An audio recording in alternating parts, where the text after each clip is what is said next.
that this fundamental biblical text, right, the creation of Genesis 1, central theological text with, in the opening line, maybe the most famous sentence in the entirety of the Hebrew Bible, right?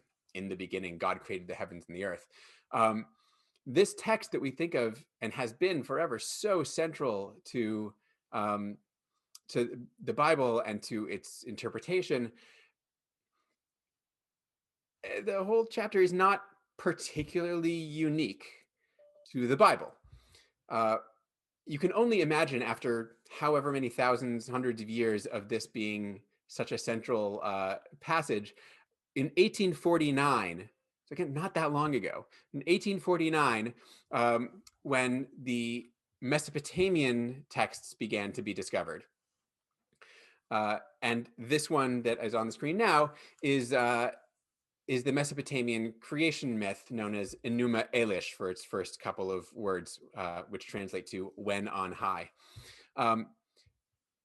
This must have been, I mean, we know it was an incredible shock to the system to discover that in Mesopotamia, from maybe 1,000 years earlier than our biblical texts, here was a creation account that looked disturbingly similar to Genesis 1 in various ways. So I'm just going to point out some of the ways that this is the case.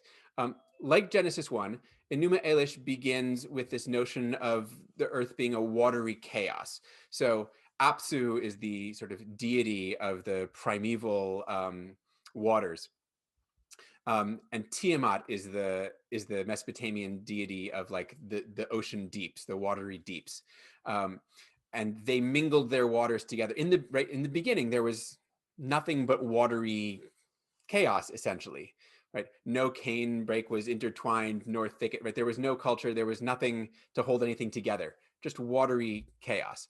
And this is the sort of thing you have to be slightly familiar with Hebrew for, but I'll point it out. Tiamat, the Mesopotamian watery deep deity, is the same word as the Hebrew word in Genesis for, right, the darkness over the surface of the deep. That Hebrew word is Tehom, which comes directly from the Mesopotamian deity name Tiamat. So again, for people discovering this text, saying, oh man, we like this word that we all simply thought in Hebrew meant the deeps is actually like comes from a Mesopotamian deity. What else is similar between the Enuma Elish from Mesopotamia and Genesis 1? Well, in both of them, we have creation via the word. So just as God says, "Let there be light," and there's light, so too in Enuma Elish, he commanded, and at his word, right, things are created and destroyed. So again, one of the central claims of the biblical creation stories, right? God creates by just speaking. Yes, not uniquely though. What else? How is heaven created? Heaven is created in the biblical account by sort of taking the sort of expanse or a firmament, it's often called, and separating the water above from the water below. Same basic thing is happening in the Mesopotamian account, except instead of it being sort of a generic kind of firmament, it's the body of Tiamat, the now defeated goddess that is the structure for the firmament, this vault that keeps the heavens up. In both Mesopotamian and biblical, we have the creation of the heavenly bodies, right? The sun and the moon and the stars. And not only are they created, they're created in order to serve calendrical functions, right?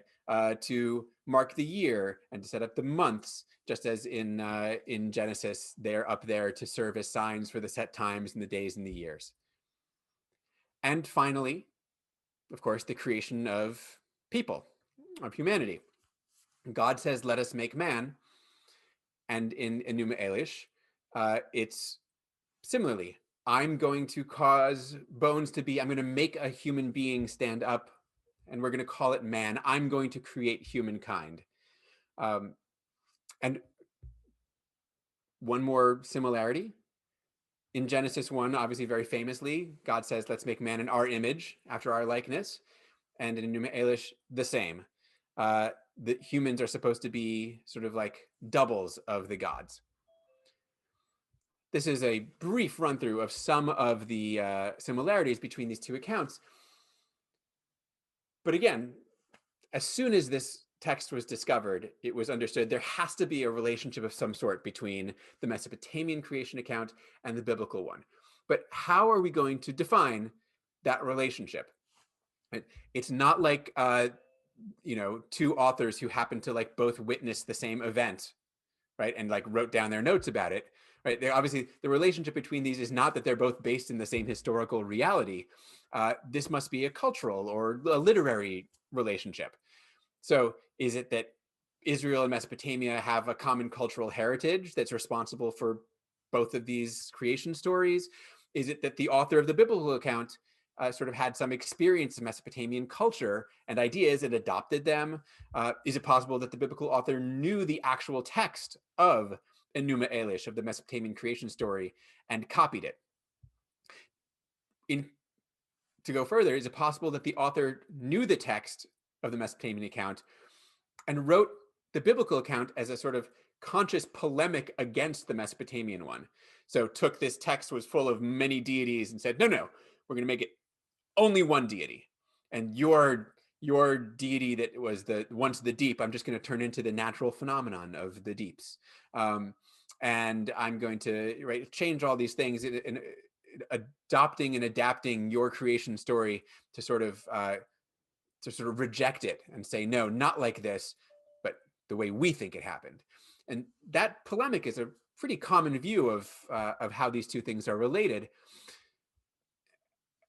I want to push back a little bit and suggest that the problem with that idea, and maybe even with the entire question about how they relate to each other, is that we end up taking these two texts and asking about each of them only, how do I compare them, right? What's different? What's the same, right? If I read it from the biblical perspective, what is different about the Mesopotamian one?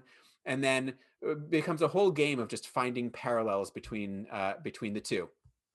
And then we start asking the questions that I was sort of just asking. Who influenced whom, right? How did one text react to another one? And this can become a very fraught conversation. Actually, soon after all the Mesopotamian texts were discovered in the middle of the 19th century, a huge controversy erupted in biblical and Mesopotamian studies called the Bible versus Babel or Babylon controversy, where those on the Bible side, who were mainly conservative Christian types, looked at this and said, oh, yes, well, the Mesopotamian texts may be older, but the biblical texts clearly outdo them in moral and ethical understanding and are such an obvious cultural advance on these primitive Mesopotamian, myths. And the people on the Babylon side said, no, Babylon was clearly the much more advanced civilization, and the biblical authors are just, lightly borrowing and, had no ideas of their own. Obviously, the answer is somewhere in the middle. But, the real question is, when we compare texts like this, what are we trying to get out of it? How is it helping us to read the biblical text, to look at this Mesopotamian text that seems so similar? Part of what we can do is ask, okay, which parts of Genesis 1 really look like they could be, like they're Mesopotamian and not Israelite, right? What stuff in there is just foreign somehow?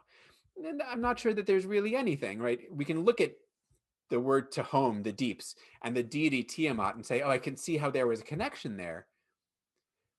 But the biblical text doesn't have a deity in it named Tiamat. The Genesis 1 speaks to an Israelite audience who, with an Israelite worldview and theology. In other words, I think no Israelite would read Genesis 1 and be like, aha, take that, Mesopotamia. We really showed you how creation was done. This was simply part of how they thought of creation. At least some of them did. My point is essentially that the Enuma Elish and Genesis 1 are, in a sense, each the sort of culturally specific manifestation of a kind of Platonic ideal creation story that both were drawing on. And The one of them is the Mesopotamian manifestation, and Genesis 1 is like the Israelite manifestation of this common cultural creation story that sort of permeated probably the region over a millennium or more. Having said all that, I don't think there's any question that sort of this creation story originated probably in Mesopotamia at some point. And I say that not only on the basis of the date, which is to say about 1,000 years before our biblical texts, um, but also I think kind of just from the concept of the way creation works, right? Who living in Israel would think, you know how about the world began as a watery chaos, right? I probably watery is not the way that an Israelite would have imagined the world to have started off. They might have imagined more like dry and dusty, which we'll get to at the end of today when we look at Genesis 2.